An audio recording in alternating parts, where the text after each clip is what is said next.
Salut les enfants! Dans cette vidéo, nous allons continuer notre texte de lecture, Le Tour du monde. Mais comme d'habitude, on commence d'abord par un rappel d'un son déjà appris. Mes chers élèves, quand vous voyez la lettre F seule, deux lettres F ensemble ou bien P plus H, vous entendez quel son? Bravo, vous entendez le son F. Lisons donc la phrase ensemble. La fourmi prend ses affaires, des photos et décide de faire le tour du monde. Très bien. Prenons d'autres mots pour mieux se rappeler du son F.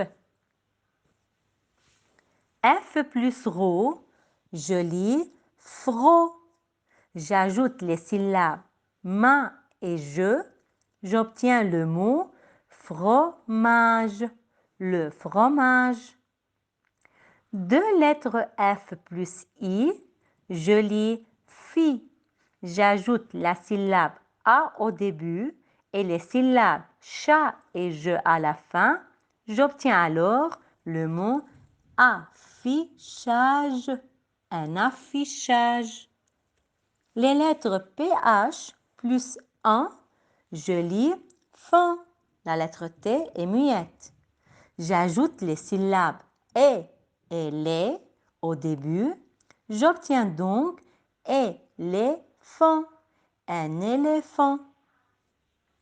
Maintenant, mes chéris, nous allons relire le texte de lecture déjà travaillé et continuer le dernier passage du texte. Allons-y. Le tour du monde. La fourmi décide de faire le tour du monde.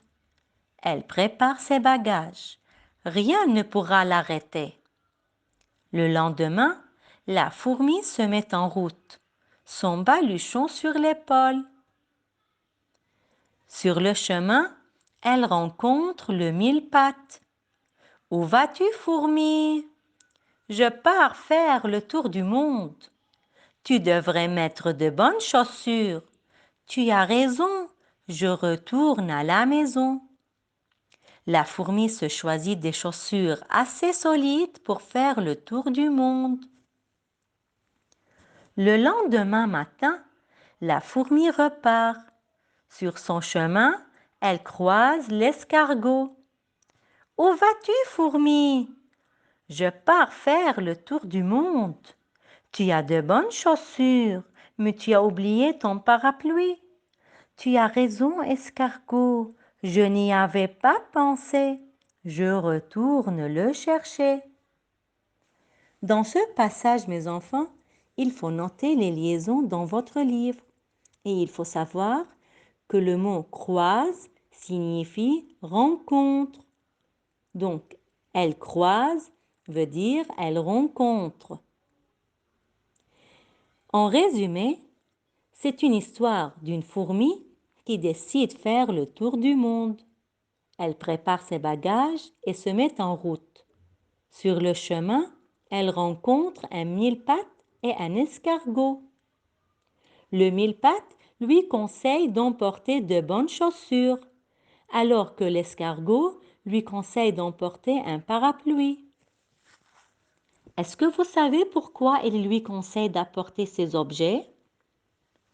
Tout simplement, c'est parce que chaque animal conseille à la fourmi d'emporter un objet qui le caractérise.